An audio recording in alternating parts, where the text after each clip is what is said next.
Hello, everyone, and welcome to today's keynote presentation titled Membrane-Cytoskeletal Dynamics in Disease. This webinar is part of the Cell Bio 2021, and I'm Susie Valdez of LabRoots, and I will be your moderator for today's event.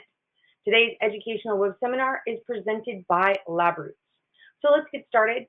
Before we begin, I want to remind everyone that this event is interactive, and we encourage you to participate by communicating with other attendees using our new live chat feature during the presentation. You can find this live chat located at the right of your screen. You can also participate by submitting as many questions as you want during the presentation. To do so, simply type them into the Ask a Question box and click Send.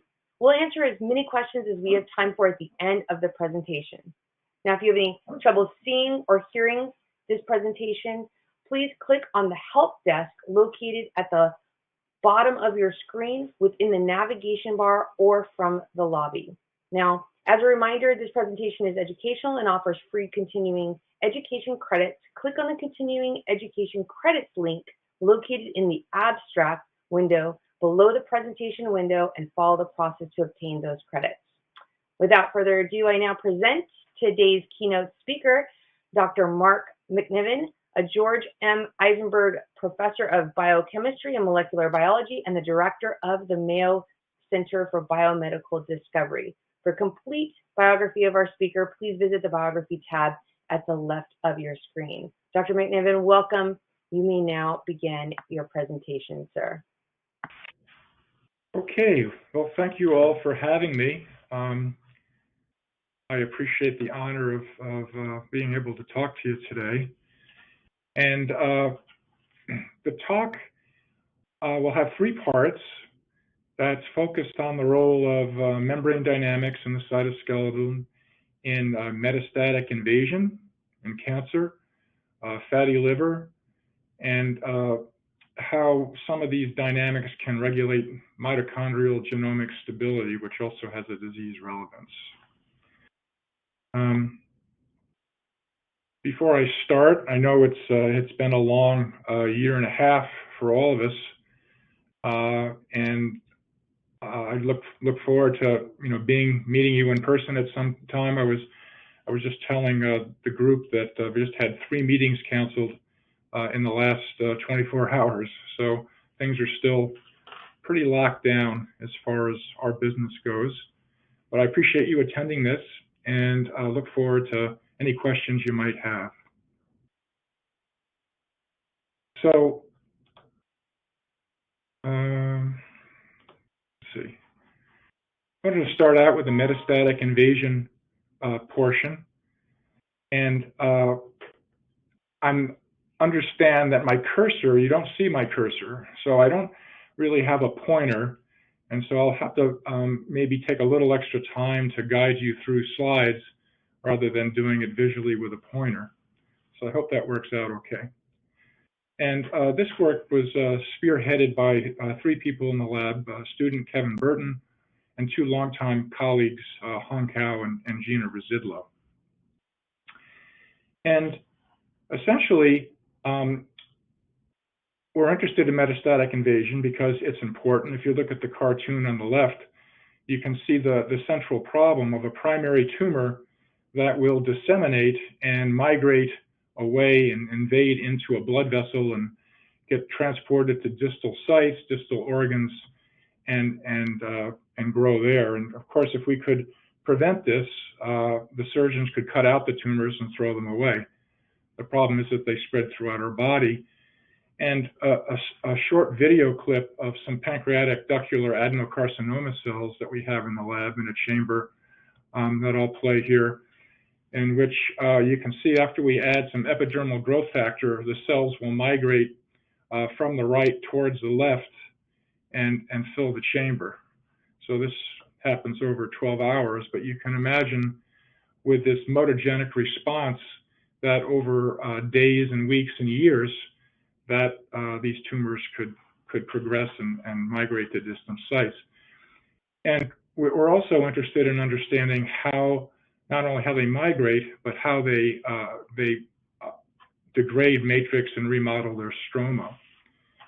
And so this video that I'm showing you here is an example of one of the processes that we're interested in of a pancreatic tumor cell that's expressing RFP tagged metalloprotease. And we can put this cell on a green fluorescent substrate and then ask the cell to move. And it does that spontaneously. And you can see as the cell migrates from 1 o'clock down to 7 o'clock, it's degrading the matrix and leaving this black void on the cover slip as it moves along. Of course, it's on a cover slip, it can't go through the glass, but if it could, it would penetrate down into the z-axis and go into a blood vessel. And this is depicted in this video here, in which we've plated some pancreatic tumor cells that we've pseudo-colored in red on top of a porous filter. And a lot of people that study invasion use these filters. They're called Transwell migration chambers. And you put a growth factor down at the bottom and ask the cell to migrate through. And you can coat the cell with gelatin and prevent it from migrating through unless it actively secretes proteases, like in the previous video that I showed you. And so what we'll do is that we'll show you kind of a three-dimensional rendering of this as we'll look at the bottom. And so you can see that we're rotating, and the computer puts together the Z-stacks, and now we're looking at the underneath, and you can see that the cell has extended these tendrils or lamellopods through the bottom as it's progressing through. So these are the kinds of things that we're interested in, we think about a lot, and we think are important to the field of really pretty much all different types of cancers. And so what are some of the molecular components? What's the machinery that drives this? Well, we study two proteins called Dynamin and Actinin, which are cytoskeletal proteins. One's structural and one's an GTPase. And I'll tell you a little bit more about them in a second. And we've published papers actually almost 20 years ago that link the actin cytoskeleton with this large GTPase Dynamin, and published a paper in neurochemistry 10 years ago showing that in growth cones that from neurons that migrate along, you can see that there is a accumulation of Dynamin out in the growth cone that co-localizes significantly with this actin structural protein called Actinin-1.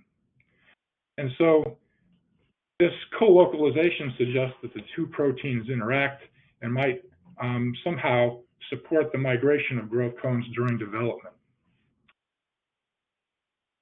A similar structure are these lamellopods, and I just touched on those in the previous slide, showing you lamellopods of tumor cells that are protruding down through the porous filter.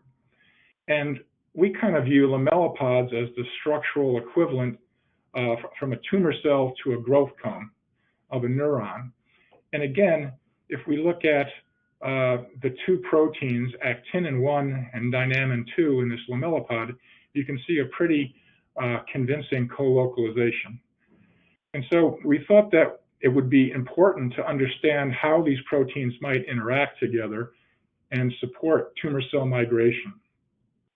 To tell you a little bit more about these proteins, so you care about them, Dynamin-2 is a mechanoenzyme, and it's involved in membrane scission and regulation of the actin cytoskeleton, which implicates it in migration and invasion. And so some of you might know this protein, and it's well characterized to form polymeric rings that go along membrane invaginations, interact with the cytoskeleton, and pinch off membranes from the cell surface. In contrast, Actinin is an actin bundling protein. There's 4 types.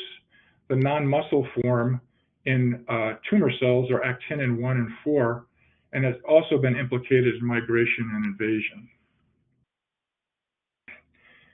What made this particularly interesting to us is that upon histological examination, we can see that Dynamin 2 that we published in Oncogene back in 2012, you can see that if you compare the Dynamin 2 staining in tumors versus normal tissue, that there's a significant enrichment of this large GTPase in the active tumors, implicating it perhaps in invasive migration.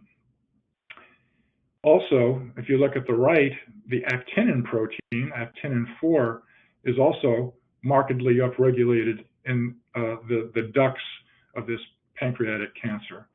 So the combination of the expression, the distribution, and the co-localization made us think that these could contribute and work together towards supporting tumor invasion. And indeed, if we take tumor cells and express these proteins, you can see that it enhances their motility. So we asked if co-expression of DYN2 and actinin 4 might promote an invasive phenotype. If we just express GFP into one of these tumor cells, and hopefully this is playing for you, you can see that the cell is kind of just sitting there, undergoing some oscillations, maybe send out a small pseudopod. But let's compare that to cells that we overexpress both actinin 4 and Dynamin 2 together and see if that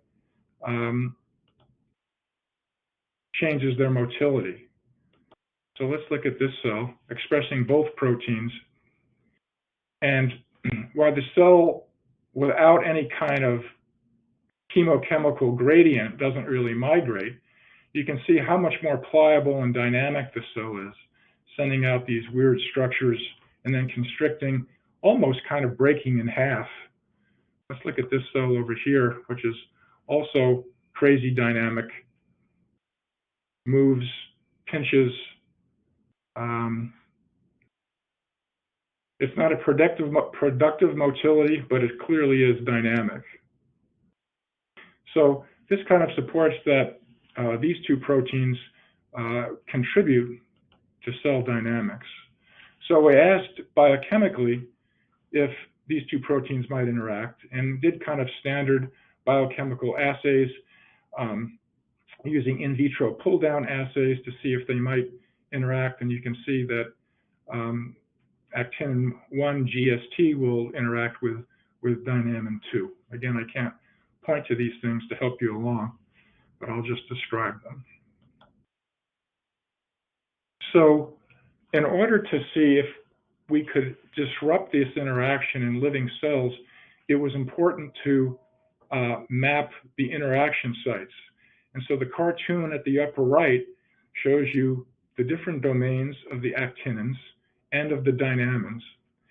And after a considerable amount of molecular mapping, we found that the interaction sites for actinin and for dynamin both were situated at the very C termini of each protein. You can see with the little red areas there that if we cut off those regions, the proteins would no longer interact.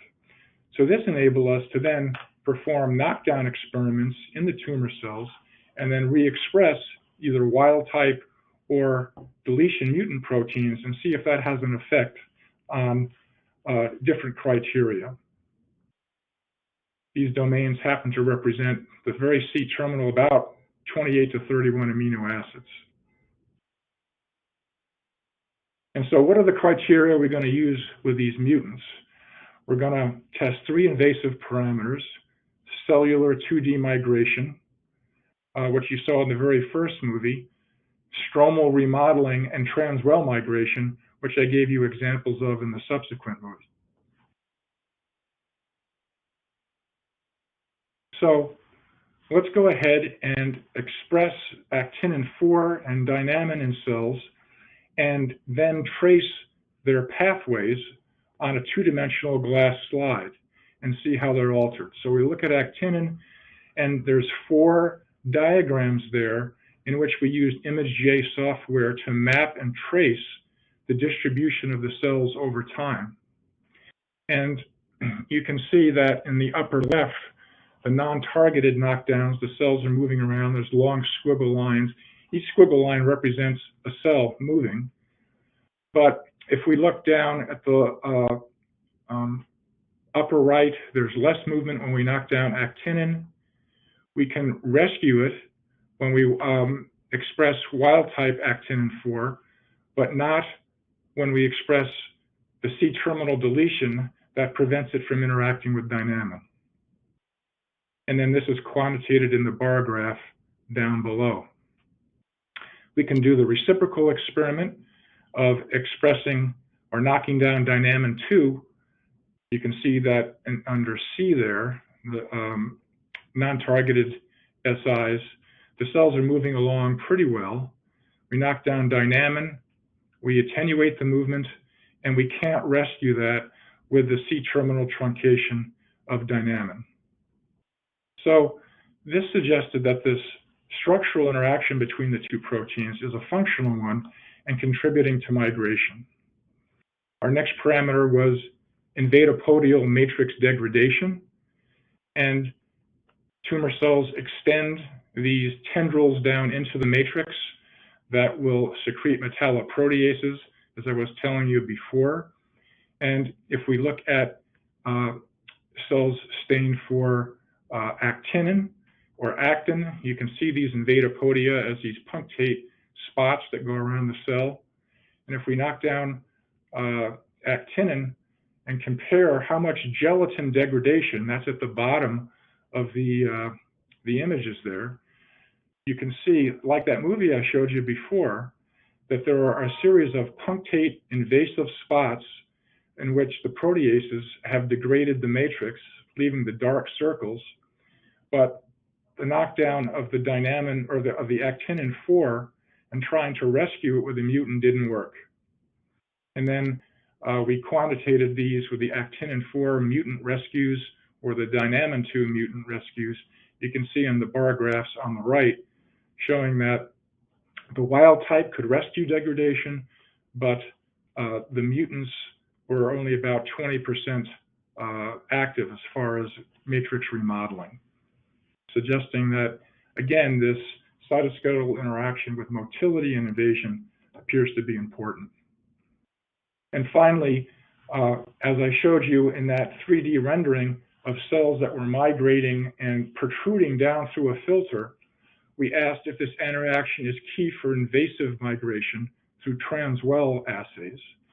And so what you're seeing in the color micrographs in G there is a tumor cell, looking at it in the Z-axis from the side, sending its tendrils down through the migration filter.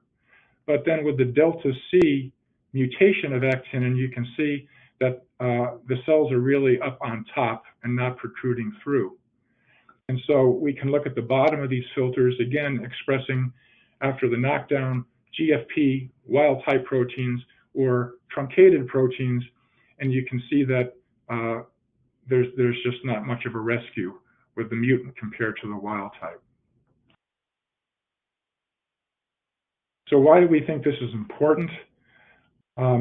We think that they're both upregulated. We know they're both upregulated in human pancreatic cancers. They interact directly to promote invasive cell migration via actin cytoskeletal remodeling. And this appears to be specific for actinin-4, not actinin-1, which is interesting because they're both expressed in the cells. They're very similar proteins, but one interacts with Dynamin in this capacity. I should say actinin-4 does, while the other does not. We just recently published a paper this year, though, that implicates actinin-1 in macropinocytotic uptake, taking up nutrition from the external environment that's used to feed these tumor cells to do their invasive tasks.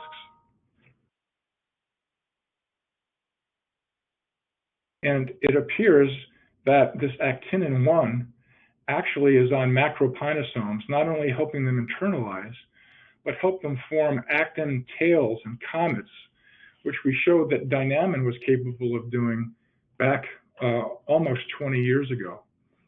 So while one form appears to be involved in migratory invasion, this form, actinin 1, appears to interact with dynamin at the cell surface and on internalized macropinosomes to internalize nutrition to feed the tumor cells.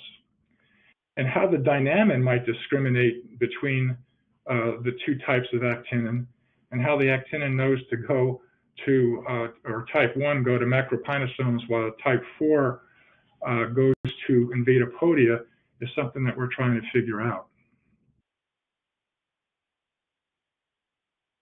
So these cytoskeletal elements, while involved in metastatic invasion, turns out really do a lot of different things. The cell doesn't necessarily invent new proteins to do different tasks. It utilizes its machinery to perform distinct tasks.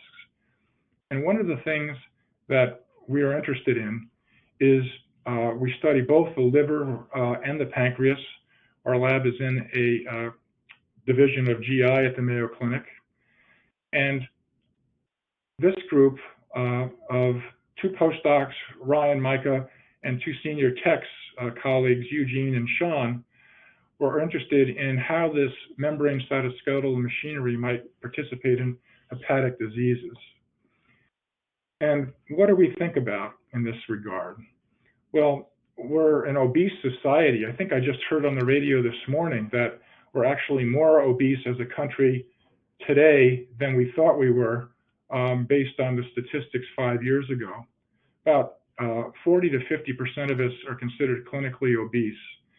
And this is due to historical insights. If you look at this quote at the top here that I found from a military governor of Southern California in the 1840s, and he wrote, when the native population, the Native Americans, they were corralling them and restricting them to U.S. Army barracks and provisions, they said that the natives became lethargic, overweight, and healthy, and actually many of them died. And so you had 3 million years of evolution of human beings coming out of Africa based on a hunting and gathering metabolism. And then suddenly, in the last 50 years, particularly with the advent of high fructose corn syrup that was put in pretty much all our foods in the 1970s, you end up with an obese population. We're not programmed or designed to burn off all these sugars, particularly as we become more sedentary. And so the end result in this center picture is a picture of a fatty liver. And matching our obesity rates, 40 to 50% of us have fatty liver, which looks pretty gross here in the picture. If you do a histological section of liver, below it in the pink, you can see that the distinct organelle of this disease is the lipid droplet. And it was thought for the longest time that the lipid droplet is just essentially these blobs of fat, hydrophobic triglycerides floating in an aqueous environment of the cytoplasm. But actually, these lipid droplets are complex organelles. There's about 100 different proteins associated with their phospholipid monolayer, making them dynamic. They grow, they shrink, depending on the needs of the cell and the organism. And so we're very interested in trying to understand these lipid droplets and how the hepatocyte, the central liver cell, catabolizes these droplets. And so on the right is an electron micrograph of a lipid droplet, which you see in white, and it's actually engulfed by an autophagolysosome. So a degradative structure in the cell that you can see has engulfed it and will catabolize and break it down with its phospho or acid lipases. And also of note is you can see that there's a mitochondria that is intimately associated with this lipophagic synapse, as we call it. And so the cell has this structure and functional relationship right there of an energy source, a lipid droplet encased by a degradative organelle, and the organelle that's going to utilize those degraded lipids is right there, the mitochondria. And so it wasn't always thought that lipophagy, or the process of degrading lipids, was important in the hepatocyte. But when we look at images like this that we took in the lab, and you can see that there is a low mag of a hepatocyte on the left and the right. The blue is the nucleus. The lipid droplets are in red, and the lysosomes are in green.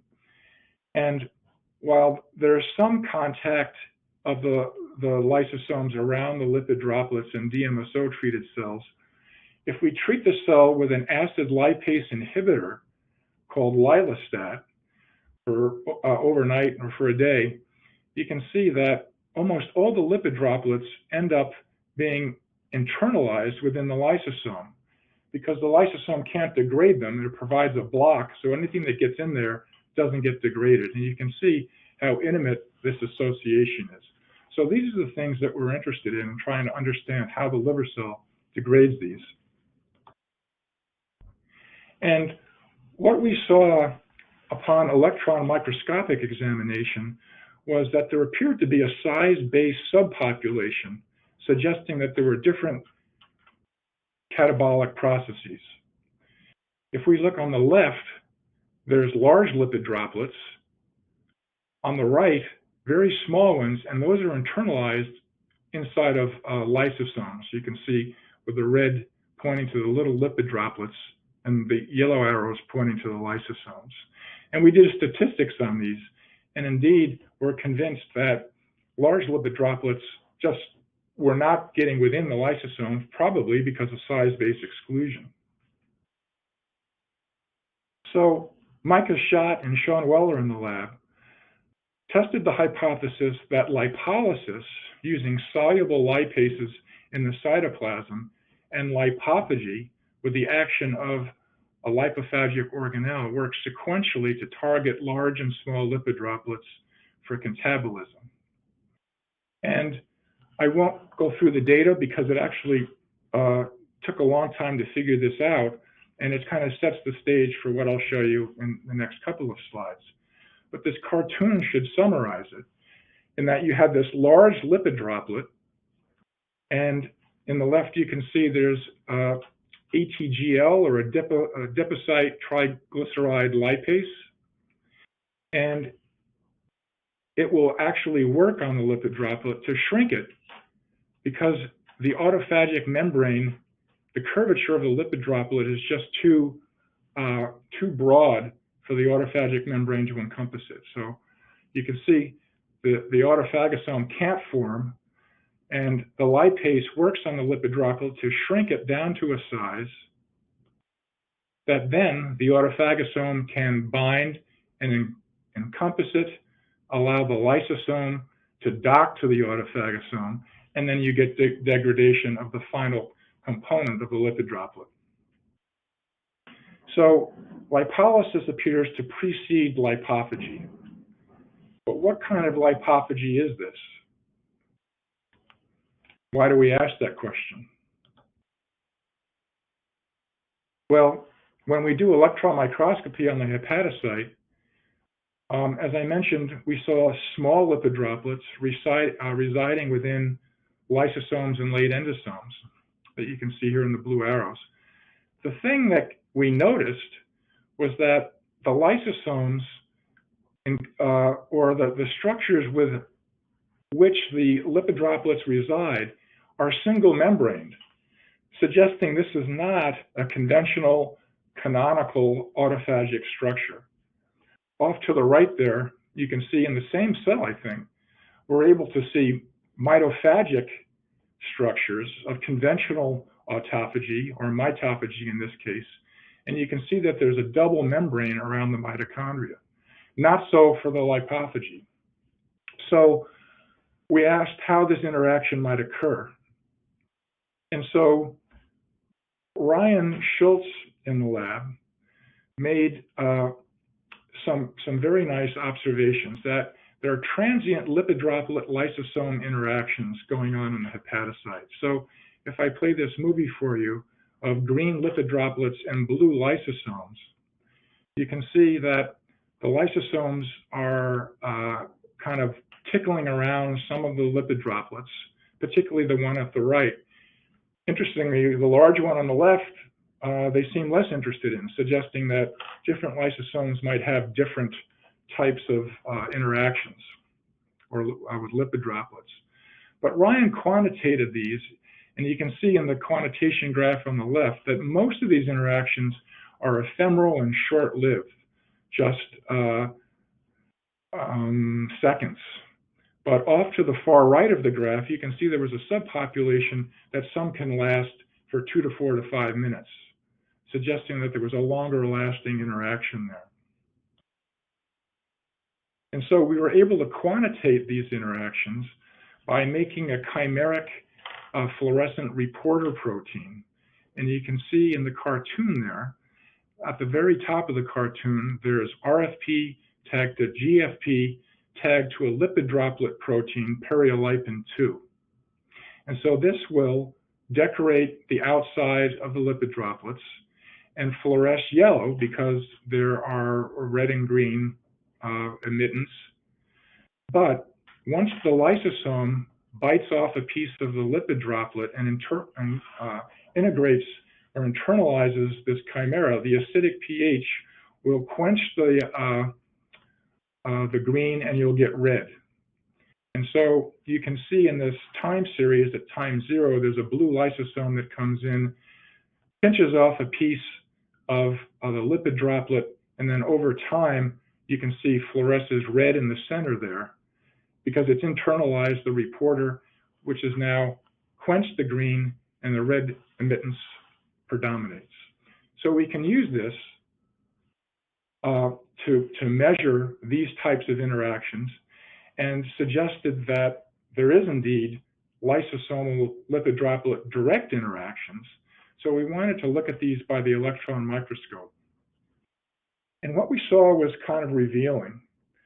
We saw that particularly when we starve cells or just put them in culture media without amino acids and then fixed and looked at them, we could see lipid droplets that were, if you look at the upper left image, you can see that there's a phagolysosome there that's got all the dense staining internalized membrane, and part of the lipid droplet is kind of being injected into the lumen of the lysosome.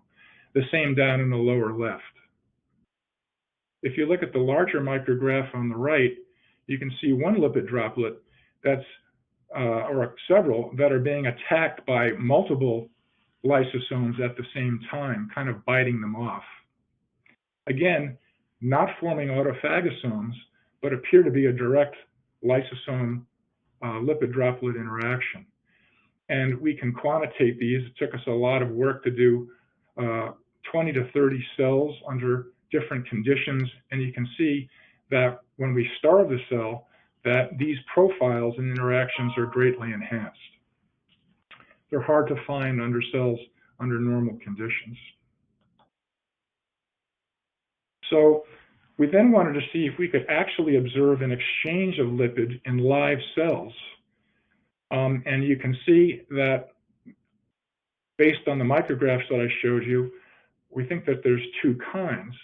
There's an injection of lipid from the lipid droplet down into the lysosome, but there's also this kind of biting and breaking of the lysosome. And this lipid droplet's got 4 or 5 lysosomes all pulling and yanking on it. And so I'm going to show you some videos of live cells looking at green Boddipi lipids and red lysosomes. I couldn't get the movies to play like they're supposed to next to the EMs, so these are separate ones. So here is, I put them on separate slides. On the left is a low mag of the cell, green lipid droplets and red lysosomes. And on the right is a zoom in of this one on the lower, down at 6 o'clock. But if you look at the right, you'll see a high mag of the red lysosome and green lipid droplets. And I'll play this. The red, see, was I muted for a second? Hopefully you can still hear me. I'll play it again. This is the green lipid droplet. You can see that there's a change in the spectral shift, and it goes to kind of a muddy whitish green, suggesting that there's transfer of the lipid into the red lysosome. The next video is this bite phenomena, again looking at green lipid droplets and red lysosome. See this red lysosome come in and take a kind of an engulfment of the lipid droplet, and then the lipid droplet looks like it disappears, so you can actually watch it being catabolized. I'll play it one more time.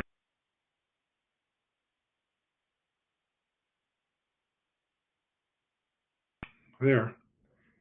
So again, two types, one in which the lipid seems to be injected into the lumen of the lysosome, and another when the lysosome actually either bites it off or engulfs it whole. And so we can test if this micro-lipophagic process actually utilizes key components from other autophagic mechanisms. And I think to pick my pace up a little bit, I won't spend a lot of time on this, only to tell you that the lipid can still get into the lumen of lysosomes even when we inhibit conventional autophagic proteins. So, as Joel Goodman from UT Southwestern highlighted this paper that we published in PNAS, he wrote a nice commentary called The Importance of Micro-Lipophagy, as it's called in the liver. And this phenomena of micro-autophagy has been observed in yeast for well over 10 years, in which the vacuole of the yeast, which is huge, can actually engulf or directly eat lipid droplets or other organelles. And so in this three-dimensional reconstruction through a hepatocyte, you can see the red lipid droplet with little blue lysosome going on and kind of pinching it off in 3 dimensions. And so to summarize, microautophagy, as it's called, is the predominant form of autophagy or lipophagy in hepatocytes. It's not the exclusive, but certainly the predominant in the hepatocyte. It's independent of distinct forms of macroautophagy or chaperone-mediated autophagy. It's induced by low nutrient stress, and it's driven by direct lipid droplet interactions with either a late endosome or a lysosomal compartment. And so we're very interested on the machinery that drives this, because if you look at this EM again that I'm showing you, you can see that there's clearly a very definitive docking of the lysosome, and we think that what's important here, a mailing address, how to get these organelles together, a switch that's going to stimulate this, and some kind of mechanochemical force that might exude the lipid droplet into the aqueous environment of the endo-lysosome. And off to the right are some examples of this, of proteins that we think might mediate these interactions. Just to give you one taste of what we're looking at, though, that's quite graphic. If you look at the left, you'll see blue lipid droplets with green actin and red lysosomes. And you can see under the lipid channel, in the next image there, that the lipid droplet is protruding into the red lysosome, and around that is kind of a corona of actin, as stained by Lifact. So there appears to be an actin contractile mechanism that is encompassing the exuding or extruding lipid into the lysosome, something that we're currently pursuing. Now, in the last part of the talk, I wanted to cover some cytoskeletal proteins that we've talked about 15 or 20 minutes ago, and their role in mitochondrial dynamics. And this project was spearheaded by Hong and Jing in the lab. And Hong and I have worked together for a long time. Together, we helped identify two different proteins that are involved in the fission of mitochondria, which you know are dynamic organelles. They can be long and tubular, or they can be short and vesicular. And it turns out that Dynamin family members, these large GTPases, mediate these fission and fusion events. We identified Dynamin 2 and the mitochondrial specific Dynamin-like protein back 20 years ago, as well as Dynamin 2. Other Dynamin family members, such as mitofusion and OPA, actually will fuse mitochondria into long tubules. Well, what were we asking? Well, is this dynamic important? And it's been shown by many others that yes, it is, that mitochondrial dynamics can regulate apoptosis or calcium signaling, mitophagy pathways, and so forth. But I want to focus on one Dynamin family member called MX, which stands for myxo protein. And what's exciting about these Dynamin family members is that they're only markedly related to Dynamins, maybe 40%, but they're clearly part of the family, but they convey viral resistance to mammalian cells. And there's two forms, MXA and MXB. I'll focus on MXB, which is known to convey resistance to HIV, herpes simplex virus, and also hepatitis B virus. And if you look at the image that we took of Hep3B cells that are expressing a GFP-tagged MXB, it was well known that MXB is on the outer nuclear envelope of cells. And in the cartoon, people have postulated that it perhaps prevents internalization of the viral capsid of these infectious viruses into the nucleus for transcription. So that has been kind of the dogma of how these work. But you'll notice that in the fluorescent micrograph, there's a lot of cytoplasmic staining for MXB as well. So we try to figure out what this staining is. And what's also interesting is that these MX proteins are expressed on an interferon-inducible promoter. So normally they're not highly expressed in cells until they're infected, which induces their expression. And so, for example, you can see that we treated these cells with interferon and that the MXB levels in this Western blot go up tenfold. So this is a Dynamin family member, conveys viral resistance in cells, and is induced by interferon. We thought that was kind of exciting, although not worked by us, worked by others. But what is this cytosolic localization seen by immunofluorescence that I showed you there in that picture? Well, the key observation was that it's localized to the outer and inner membranes of hepatocyte mitochondria. And so you can see these micrographs of hepatocytes stained for either MXB or MXB GFP. Down in the lower color pictures, you can see the mitochondria in red with really a significant co-localization of the MXB proteins on the mitochondria. So we did this with a lot of different constructs, a lot of different antibodies, all suggesting it was on the mitochondria, but we also did perform biochemistry and did subcellular fractionation of pig hepatocytes. And you can see, if you look at the top of the MXB, that as we enrich for mitochondria, we enrich for MXB. You can see right below it is a COX-4, which has a big wad there under the pure mitochondrial column, showing that the MXB is significantly enriched.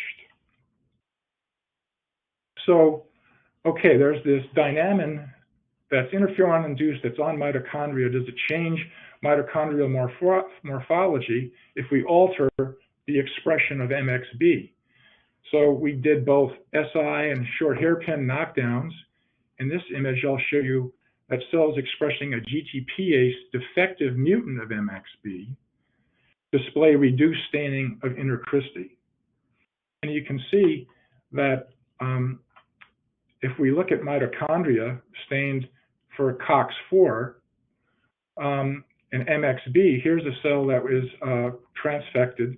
We look at the dual staining for the mitochondrial marker, and do you see how much dimmer the mitochondrial transport COX-4 staining is in the transfected cell with a mutant MXB compared to the surrounding cells down in the lower right and left that are quite bright.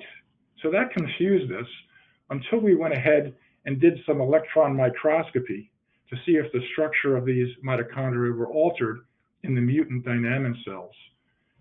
And really, we didn't expect to see this, but it blew us away that when you look at the mitochondria in these cells, and for example, in HeLa cells, you can see the mitochondria on the left look very nice, lots of intercristae. But if you look at the cells expressing the mutant MXB, in which the COX staining went away, you can see that the mitochondria are almost hollow. And so the cells, or the mitochondria, lose their cristae, which is the reason that they're not staining. They don't have anything to stain. So this provided us with a nice functional correlation to the localization that this protein was somehow involved in mitochondrial cristae dynamics. So we asked if these mitochondria are functionally disrupted. You might expect that these mitochondria would not be able to maintain an electron-proton gradient. And yes, we found that if we stain cells with a rhodamine 1,2,3 dye, that the membrane potential of these mitochondria are lost.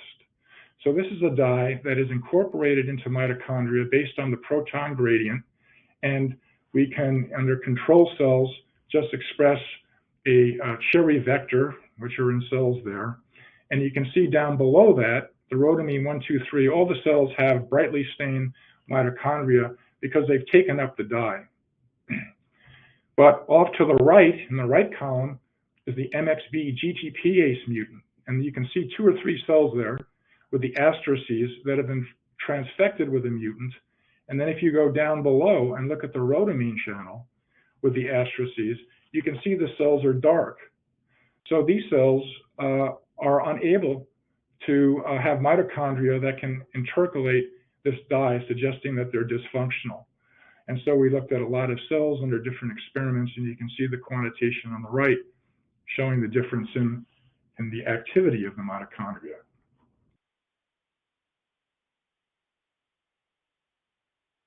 So finally, we asked if manipulation of MXB leads to a loss of mitochondrial nucleoids.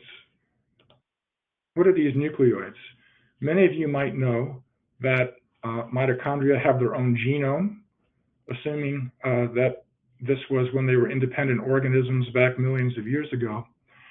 And the nucleoids, or the mitochondrial genome, encodes for 37 genes. Most of them are for tRNAs, but 13 are for proteins. And we asked, it's known that mitochondrial dynamics can alter the genome of mitochondria.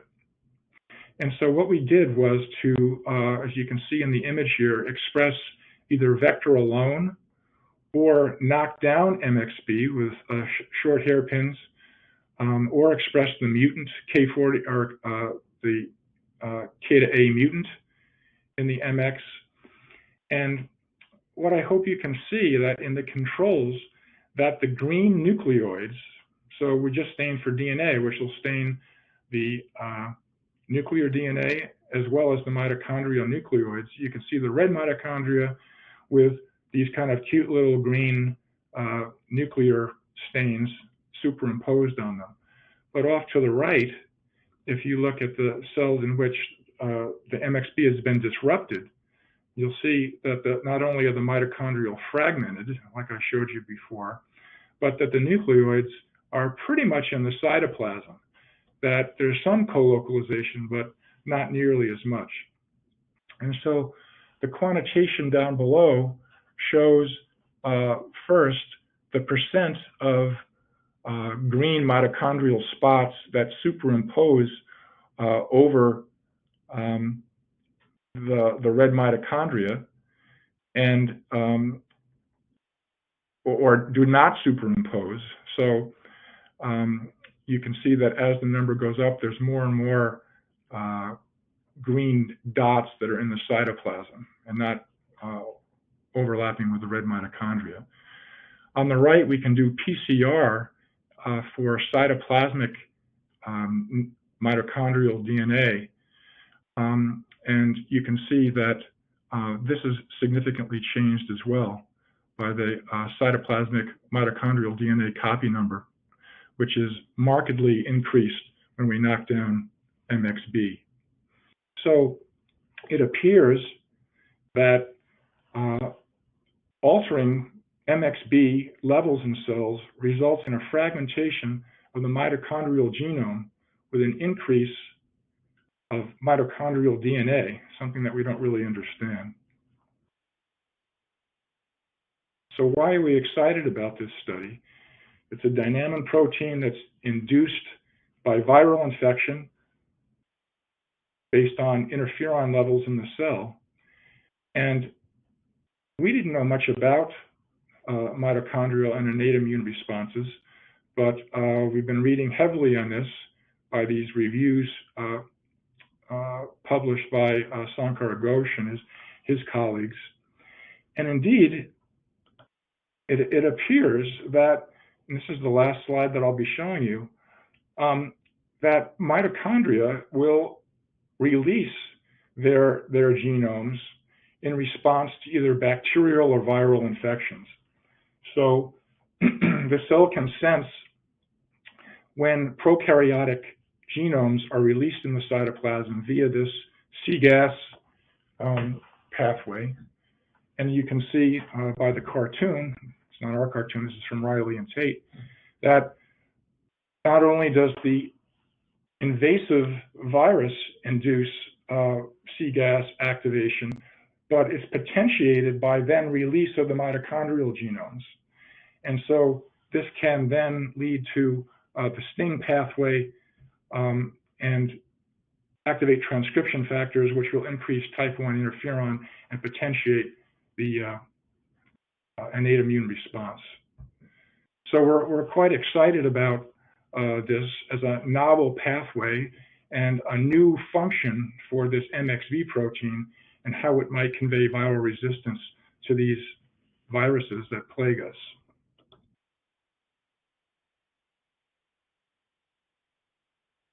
So those are the three areas that I wanted to talk to you about. This is the group that has done all the work on a sunny day in Minnesota before the pandemic. These are our funding sources. And during the pandemic, people moved on to other locations. Some did postdocs at good places like Dana-Farber and University of North Carolina. Some have gotten started their own faculty positions at University of Nebraska or gone to the private sector, Cytotherics, and some have started graduate school. So proud of this group.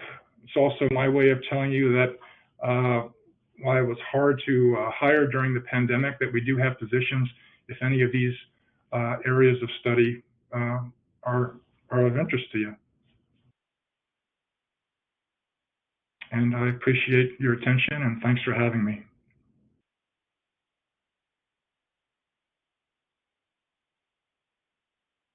And thank you, Dr. McNiven, for that wonderful presentation. We will now start the live Q&A portion of our webinar. And if you have any questions you'd like to ask, please do so now. Just click on that Ask a Question box located on the far left of your screen. So let's get started. We already have some great questions coming in from our audience. Our first question, how do you think the lipid droplets dock with the lysosome? Yeah, thanks for that. We're pretty interested in that. And you might remember one slide that I showed that had the postal mailing address of how to get those together.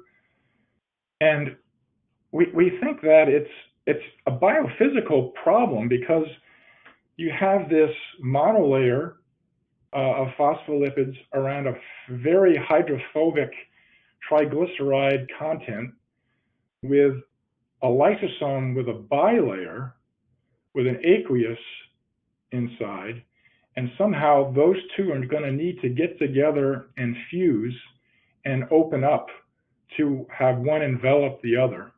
So how is that going to happen? I showed you one piece of data implicating the actin cytoskeleton. So we think that there could actually be a contractile apparatus, perhaps of myosins or dynamins or other contractile proteins that are recruited via the actin cytoskeleton to kind of squeeze and compress the two organelles together. But that's something that we're very interested in studying. Thank you so much. We have one more question coming in. Is the MX protein on the inner mitochondrial membrane, and how might it enter the mitochondria? Yeah, so I went through that really fast. What we did, and these type of experiments were designed by Blobel and Walter over 40 years ago. Of you blot the organelle for your protein of interest, and yeah, okay, so MX is on the mitochondria, it's enriched in the mitochondria. But what happens if you add trypsin to the mitochondria first? Does it reduce the amount of MX protein by proteolyzing it? And it does so to about half of it, but not all of it. And so when we do that experiment and then include triton to allow the trypsin to get in, it degrades the rest of it. So it appears that the MX protein is both in and on the mitochondria. And how it's targeted to the mitochondria is something that we've just been studying. We actually think we've identified a 20 amino acid sequence in the center of MX that provides essentially a target signal or a signal sequence for integration of the MX protein inside the mitochondria. So we're kind of excited about that. Thank you so much, Dr. McNiven. Would you like to provide any closing remarks before we go today? No, I think I appreciate people listening, and I hope it was clear. And please send me emails or call me if you have any questions or would like to interact in any way. I appreciate your time. Well, we appreciate your time, Dr. McNiven, and thank you again for your important research and your presentation today. And before we go, I also want to thank our audience for joining us today and for their interesting questions. And questions we did not have time for and those submitted during the on-demand period will be addressed by our speaker via the contact information you provided at the time of registration. And this webcast can be viewed on demand for 2 years until September 2023. Laboratories will alert you via email when it's available for replay. And we encourage you to share that email with your colleagues who may have missed today's live event. Until next time, take care, everyone, and be safe. Bye-bye. Thank you.